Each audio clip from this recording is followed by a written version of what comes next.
planning to do what they could do to keep me from going into that school. Now remember, I was only 6 years old. Only 6 years old. But that day had finally come, and there was so much tension in the house. There was so much tension in that house that you could cut it with a knife. You see, I just ate breakfast, and I went on into my room to play with my toys. But I could hear Mom and Daddy in the kitchen. I didn't hear a word. All I heard was the clink, clank, clink, clank, clink, clank of Daddy eating his oatmeal. And I knew something was going on because Daddy was very talkative. But not this morning. This morning, this is what happened. Honey, you haven't said anything all morning. Are you working on Ruby? I just don't know about this. I don't want our Ruby to go into this. She's making history, honey. Don't you see? Let's make history someone else, child. I'm going to go with her today. She'll be all right. And at that moment, that's when I heard the doorbell ring. When that doorbell rang, I knew. Well, actually, I didn't know. But my life was about to change forever. You see, when the doorbell rang, that signaled the marshals had arrived to escort my mother and I to school.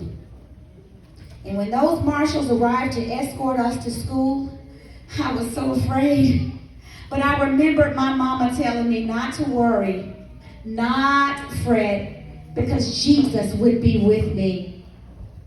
And so they told us to get into the car. I'll never forget it. And they said, whatever you do, do not look at that crowd. They told me that there would be a crowd out there yelling and screaming and even possibly spitting at me.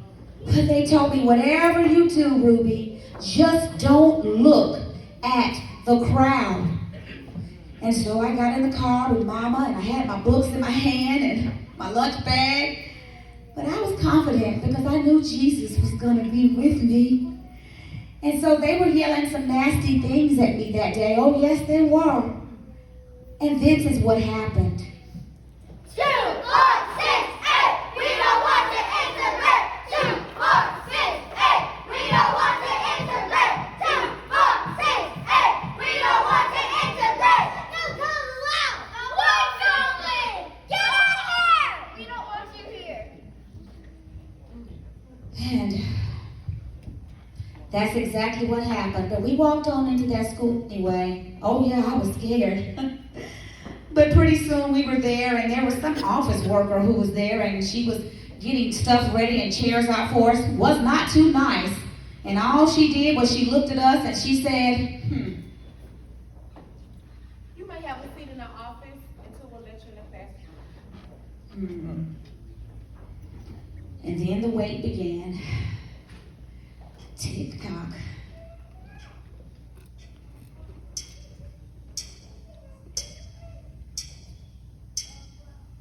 We waited, and we waited, and waited, and waited, until finally, she just came back into the office and she told us it was time to go. You're free to go home now. I didn't understand what had happened. I just couldn't understand why I didn't have class. But that was the strangest day. And then I realized that what happened was all the teachers had left the school. All the parents had taken their children out of the school because they just didn't want them to be in school with a little black girl. None of the teachers stayed. They refused to teach me. So my mom and I, we went home. My daddy didn't want me to go back the next day. He said, forget it. But my mama said, yes, she's going back. Now, my mom had to work. And so I would have to go to that school all by myself. Just me and those two big, tall marshals who would be escorting me in. But I remember my mommy told me not to have any fear. And my daddy said I was his brave little girl. And so I was going to go on anyway. And let me tell you what happened. 2, 4, 6, 8. We don't want to integrate. 2, 4, 6, 8. We don't want to integrate. 2, 4, 6, 8. We don't want to integrate. No, girls allowed. Whites only. Get over here. We don't want you here.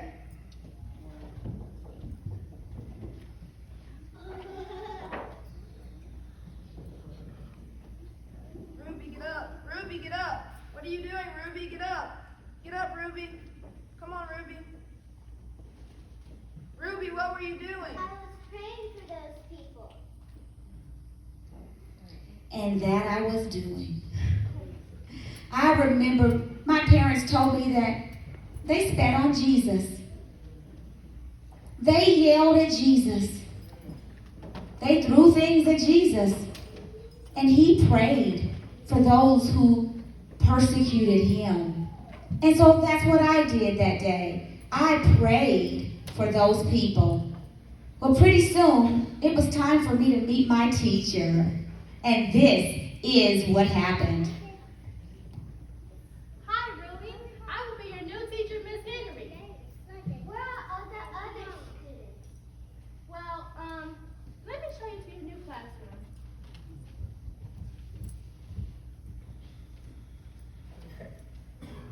Have a seat right here and let me see what you already know.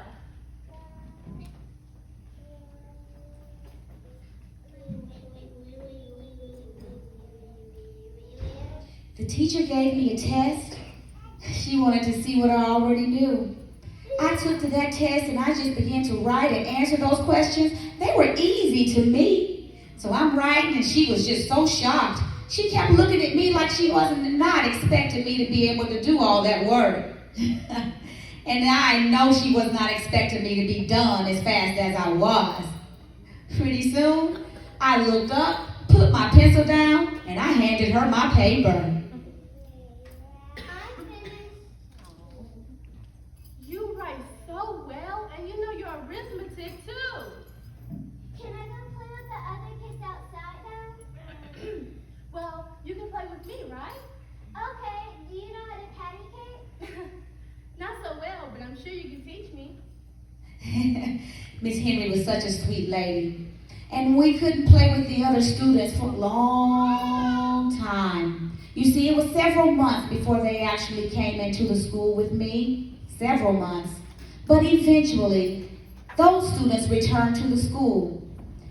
And unfortunately, we still had different classrooms because their teacher, Miss Smith, said that she was not, under any circumstances, going to teach a little Negro girl. Therefore, I was in the room all by myself for a long time. Then one day, my teacher, Miss Henry, she put her foot down. And she said, Miss Smith, it doesn't make any sense at all for my student to be by herself and not be able to join the other kids.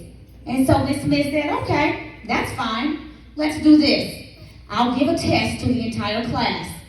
If Ruby does well on the test, we'll let her stay with the rest of the students. If she does not, she cannot be in my class. And so they gave the test to all of us. Well, I guess what she didn't expect was for me to perform better on the test than everybody else in the room. I made the highest score.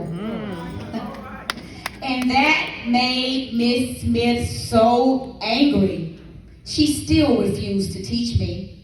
But it was okay, because Miss Henry said that she would just teach the entire class. And that's exactly what she did. Now, we were all together in the classroom one day, and Miss Henry decided to let us play some games. And this is what happened. Duck, duck, duck, duck, duck. No way. James, remember to include Ruby in the game as well. But my dad told me not to play with color people. My mama told me that too. Me too. Me too. Enough! Enough! I will not tolerate this in my classroom. Do you understand? Yes. she didn't tolerate that in the classroom. Before long, all of us kids were all playing together, as children do. You see, we were just kids after all. We enjoyed playing patty cake, hide and go seek, hopscotch, ring around the rosy. And we weren't thinking about the color of our skin. Oh no, we just had an amazing time together. We were just kids. After all, we were just kids. Now I stand before you today as Ruby Bridges. I've endured a challenging life and a challenging situation at a very, very young age. But what I did paved the way for all children to have the right to a quality education. Because of what I endured, children can enter school with a dream of becoming whatever they want to be. And at just 6 years old, I was a brave girl, and I stood up for what was right. I want to encourage each one of you to be brave as well. With God on your side, there's nothing you can't accomplish. I want each child in this room to know that you are never too small to make a big difference. Amen. James Weldon Johnson wrote a song in the 1900s called Lift Every Voice and Sing. Initially, it was written as a poem, and then his brother turned that poem into a song when he put music with it. The Black National Anthem is what it was later called. And this anthem embodies the experience of Black people. It embodies the very essence of the history of what was endured in the cotton fields of Mississippi and in the tobacco fields of Alabama. The blood, the sweat, the tears that were shed.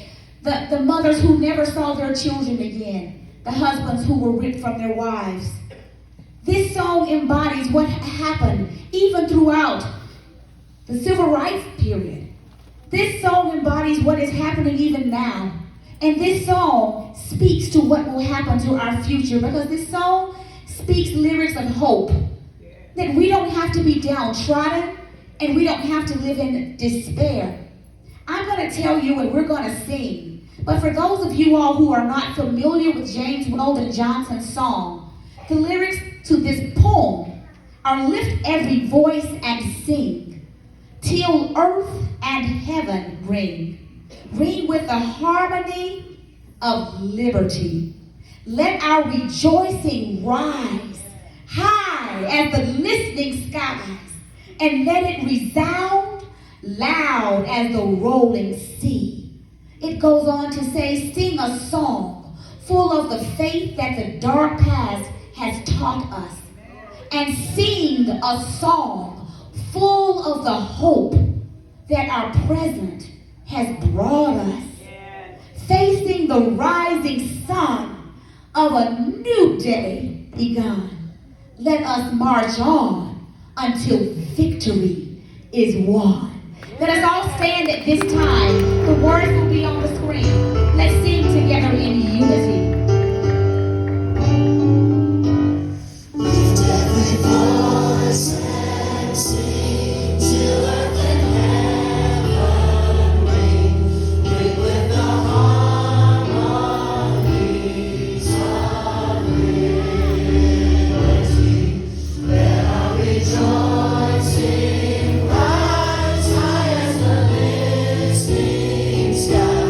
Let it resound.